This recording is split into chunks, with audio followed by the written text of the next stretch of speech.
Bueno, hablemos de migración, esto es importante, pero no todos los que quieren viajar quieren ir a Estados Unidos, que es el nicho natural del viajero dominicano. Hay otros que van a Europa, hay otros que van a Centro, a Sudamérica, y hay muchos que van a Canadá, donde hay una gran comunidad. Con nosotros la licenciada Carmen Yadira Comprés, que nos trae la novedad que hay con relación a el visado canadiense. Saludos. Hola Tony, muy buenas tardes. Gracias por este espacio. Como cada lunes, aquí estamos dando la mejor información migratoria.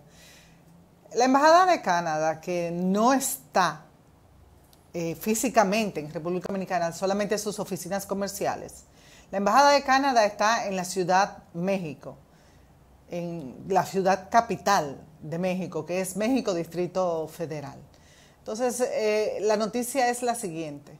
Ellos subieron los FIT, los pagos de la visa, que antes eran $100, ahora están cobrando $85 más para procesos biométricos. ¿Y qué pasó ahí? Para procesos biométricos, porque hay que hacer una serie de scan hacia el México, y bueno, ya son $185, tanto para hombres como para mujeres, adultos o niños, cada solicitud. ¿El proceso de captación biométrica se haría aquí en el país? Sí, pero nosotros como oficina cambiamos la forma. Nosotros antes estábamos ofreciendo al cliente hacer todo. Usted me entrega su pasaporte, me da toda la información, hace todas las firmas correctivas, nos hacía el documento donde nos autorizaba a hacer el procedimiento, y el cliente no tenía que ir a Santo Domingo a depositar. Todo eso ha cambiado. Aparte de que los FIT subieron a $185, el cliente tiene que ir a partir de los 14 años cumplidos a poner las huellas digitales en la oficina del BAC que ellos tienen en Santo Domingo. Entonces ya nosotros preferimos que el mismo cliente vaya y deposite, y cuando le den la aprobación del visado, debe de volver otra vez a llevar el pasaporte y pagar el envío de pasaporte, que son unos 4,000 pesos dominicanos, para ser enviado este pasaporte a través de su courier a Ciudad México. Pero la visa es respondida ya impresa en el pasaporte unos 15 días después. ¿Y qué se busca eso con estos cambios que introduce la Embajada de Canadá? Muy buena pregunta, Tony. El cambio de que ya las personas vayan en lo adelante a poner sus huellas digitales se debe a que, escuchen bien, muchas personas que habían sido deportadas de otros países llenaban los formularios y negaban de que habían tenido algún inconveniente en otro país que no era su país de origen. Al negar esto, tenían la posibilidad de ser otorgado el visado, y las personas llegaban a Canadá, a cualquier frontera, y cuando ponían la huella digital en Canadá, aparecía todo su récord internacional, entonces eran devueltos de Canadá a nuestro país de origen, que es República Dominicana. Para evitar todo este inconveniente, entonces Canadá creó la colecta de las huellas digitales en la oficina del BAC en Santo Domingo, y así depura a todo el mundo. Y a todo el mundo, y así depura de manera inmediata si usted es apto o no apto para obtener el visado. Ese es el problema de los que hacen fraudes, los que intentan engañar a las autoridades migratorias. Y a nosotros, a nosotros en nuestra oficina, porque nos negaban a nosotros de que tenían algún problema migratorio. Entonces uno ponía que no en el formulario. Es una especie de plan B. Hay gente que, como no tienen admisión a Estados Unidos, lo buscan por la vía de Canadá. Así es. Canadá ofrece muchísimo empleo, pero tengan en cuenta que la persona que vaya a vivir en Canadá con intenciones de trabajo es un país donde requiere un altísimo calificativo profesional, y sobre todo que deben de dominar el idioma inglés o francés a la perfección. Ya, pero fuera de ahí, ¿cuál es el protocolo para solicitar una visa canadiense? El protocolo es tener todos los papeles de solvencia económica, en cambio la carta de banco, en cambio a otros consulados como los Estados Unidos exigen el movimiento de cuenta de los últimos 6 meses. Si usted tiene hijos, matrimonio, debe llevar el acta de nacimiento, llenar los formularios, etcétera, etcétera. Pero tomen en cuenta que hay un altísimo porcentaje de negación cuando usted lleva un pasaporte en blanco. Si usted no tiene, hay que haber viajado hacia algún lado primero. Si usted no tiene una cultura de viaje, lamentablemente, por muy bien que usted se presente económicamente o socialmente, porque está casado, tiene hijos y tienes esos compromisos, si usted lleva un pasaporte en blanco, lamentablemente podría, muy alto el porcentaje, a ser negado ese visado. Eso es lo que tiene Canadá y entonces se pagan los fees, se pagan a través de online, una tarjeta de crédito, y el visado realmente lo responden en 10 días, les responden si es aprobado para que usted vaya a tomarse las huellas digitales a Santo Domingo. Vamos a poner el teléfono en pantalla para que nuestros televidentes puedan interactuar con nosotros. Para las solicitudes de viajes con residencia a Estados Unidos, ¿en qué años se están conociendo los casos? Los casos de peticiones de residencia, muy atento a este boletín de visa que les voy a ofrecer en este momento. La categoría F1, que son los hijos solteros de ciudadanos americanos, hijos mayores de edad solteros, están trabajando el 22 de septiembre de 2011. Categoría F2A, que es la de los esposos pidiendo a sus esposas si arrastran hijos menores de edad residentes, están trabajando el 1 de diciembre del 2016. La categoría F2B, que es la categoría de los hijos solteros de residentes legales en los Estados Unidos ya mayores de edad, están trabajando el 1 de mayo del 2012. Los hijos de los ciudadanos americanos que están casados y arrastran a toda su familia, esposa e hijos, en la categoría F3, están trabajando 22 de agosto del 2006. Y la categoría de hermanos, que es una categoría bastante amplia y mucha gente, son 22 de junio del 2005, categoría F4. Cuando usted menciona esposa e hijo, vamos a atender esta llamada y en breve continuamos. Saludos, buenas tardes. Sí, saludos. Lo estoy llamando de aquí, de los Tocones. Mi mamá, yo tengo 6 años y medio que me pidió, yo soy mayor de edad. Ella me pidió en septiembre del 2012. Me falta mucho para esperar. ¿Tu madre es residente? Era residente, pero se hizo ciudadana americana. Ya. Bien, ahora. ¿Tú eres soltero? Sí, señora. Entonces tu madre lo que hizo fue que ella notificó que ella es ciudadana. Sí, ya, ajá. ¿Y cuándo te pidieron? Una carta. ¿Cuándo te pidieron? En septiembre del 2012. 2012. Voy a explicar esto. Eso es una llamada muy importante. Los padres, cuando tienen sus hijos adultos y le piden residencia, tienen, qué sé yo, un apuro o una necesidad, independientemente a la petición de viaje, para hacerse ciudadanos americanos. Pero ¿qué pasa? Que lamentablemente tu caso se atrasó porque están trabajando el 2011. Si tu mamá hubiese seguido siendo residente, ya están trabajando en diciembre del 2012. Ella te pidió en septiembre del 2000, en mayo. Estuviera a 3 meses del viaje. Pero al cambiar de categoría de residente a ciudadano. Lo importante es que tú deberías de contactar al National Visa Center para ver qué ha pasado con tu caso. Si tu madre ha sido notificada y porque tu caso creo que ya debieron de notificar. Y sucede mucho con el National Visa Center. Usted sabe que por el boletín de visa está muy cerca su fecha, pero su familia en los Estados Unidos no ha recibido nada, ninguna carta. Se extravía en la carta. Entonces debería de llamar al National Visa Center, preguntar qué ha pasado con su caso, que ellos le den por lo menos el invoice number de tu caso, y si no ha llegado la carta, pues entrar al sistema y poder revisar. Y eso con muchísimo gusto, en nuestra oficina hacemos esa llamada y podemos ayudarte. El joven que llamó ahora mismo, sí. Ellos me llegó en enero del año pasado la aprobación del caso. Exacto.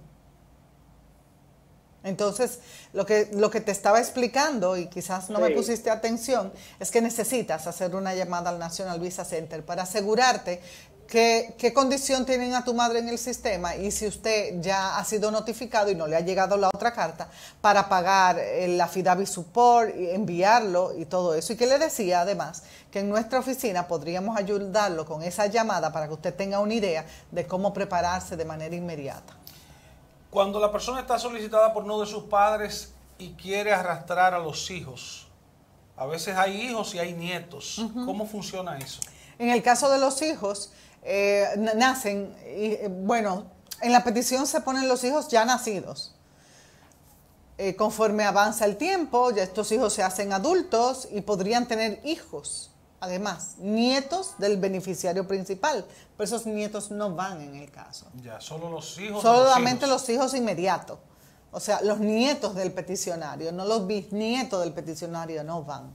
Y hay casos en que conforme pasa el tiempo nacen otros niños, entonces nosotros podríamos ayudar a la inclusión de esos niños, en el caso notificando al National Visa Center para que cuando ya notifiquen en el affidavit y los pagos y los formularios para ser completados para ir a la entrevista en la embajada, ya esos niños que nacieron, que son bastante menores de edad, puedan ser incluidos y tengan presencia en la entrevista. Cuando se deja cita abierta, ¿qué es lo que eso significa? Bien, la cita abierta se hace por muchísimos motivos. Uno de los motivos comunes es que el esposo o la esposa, que es el peticionario principal, no pudo presentarse en la entrevista. Y el oficial dice, dejamos esta cita abierta para cuando su esposo o tu esposa pueda venir a la entrevista para yo hablar con tu peticionario. Entonces la cita se deja abierta, pero hay que hacer nueva vez una cita en la embajada para asistir. Se puede dejar una cita abierta generalmente en ese caso.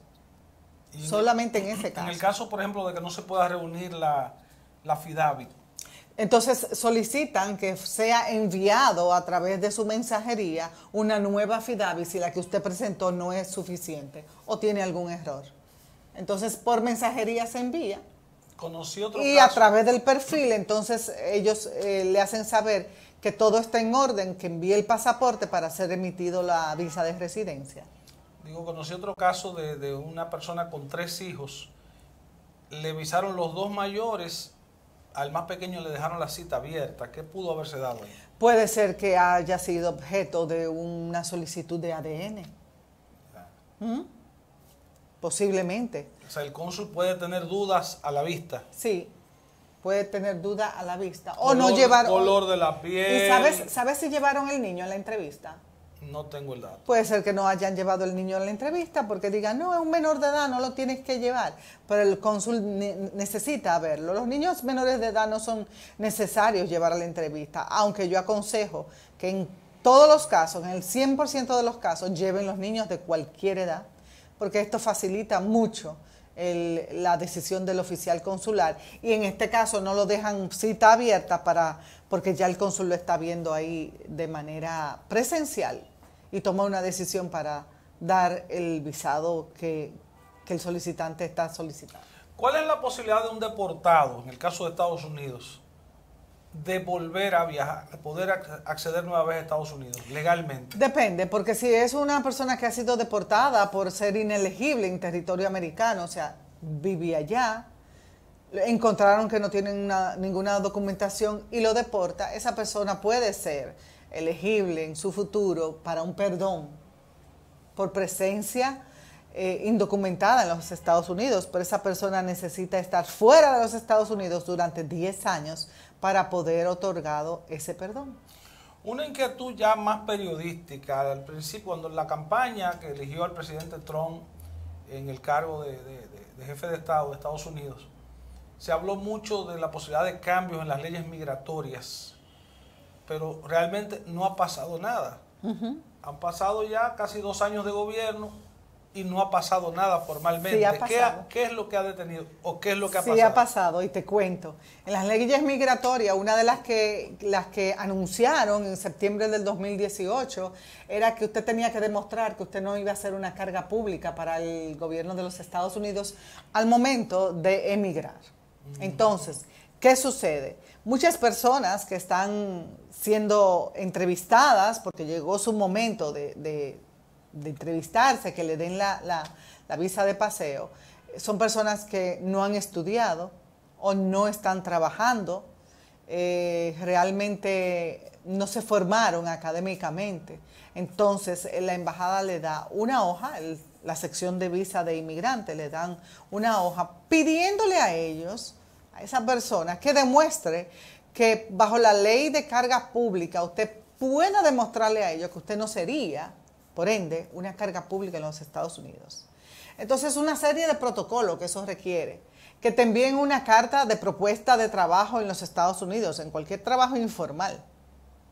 Que usted tenga una propiedad, un vehículo, una buena cuenta de banco, de manera que les demuestre a ellos que si en el caso de que usted esté en los Estados Unidos y tiene algún aprieto económico, usted pueda vender esas propiedades para poder sostenerse económicamente en los Estados Unidos. Entonces eso es la ley de carga pública. ¿Se puede llevar una libreta donde se certifican los fondos? Una carta de banco. Okay. Una carta de banco, porque recuerda que para este proceso de residencia no es importante su situación económica.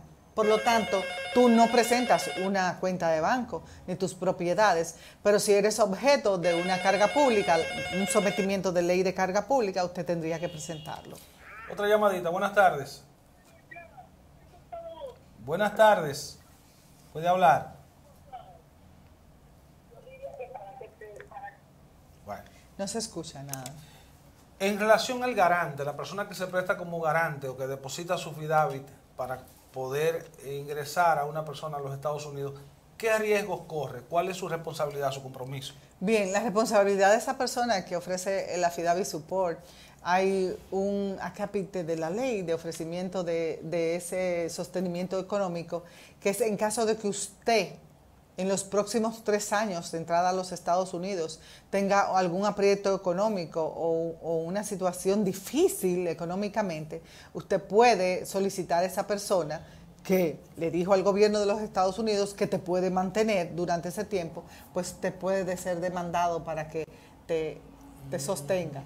O sea, que es real. La garantía. Sí, la garantía de sostenimiento económico es real. Nunca he visto una persona que sea objeto de esta demanda, pero de que existe la posibilidad está planteada. Lleno de sueños, con deseos de producir. Así es. Eso es lo regular. Otra pregunta, alguien me comentó sobre una persona que lo visan con residencia y tiene la intención de volver inmediatamente hacia atrás para cerrar algunas cosas que dejó pendientes en el país. ¿Se paga? O sea, ¿qué procedimiento hay para eso? Hay un permiso de residencia cuando una persona le dan la tarjeta de residencia, pero ¿qué sucede? No terminó los estudios, tiene un negocio y necesita tiempo para cerrarlo en República Dominicana. Inmigración otorga un permiso de 2 años fuera de los Estados Unidos bajo el I-131A. Ese formulario y la posible aprobación hace que usted mantenga el privilegio, la condición de residente legal en los Estados Unidos sin vivir allá. Durante 2 años, usted puede venir estos 2 años y quedarse aquí y volver a entrar y un oficial verá que usted tiene ese permiso que se lo emitió en migración y tiene el derecho de que le dejen entrar para volver ya en esos 2 años usted concluyó todo lo que vino a hacer, entonces entrar a los Estados Unidos. Pero ese permiso no le valida a usted para usted poder entrar a los Estados Unidos de manera de vacaciones, 10, 15 días, un mes, pero no precisamente, ni a estudiar ni a trabajar. Entonces ese es el permiso del reentry y de los residentes que hacen ese permiso y es válido y lo están dando, claro que sí. Ya, una última pregunta. Leí hace poco que el año 2018 fue de menos visas de dominicanos hacia Estados Unidos con relación al 2017, al 2016.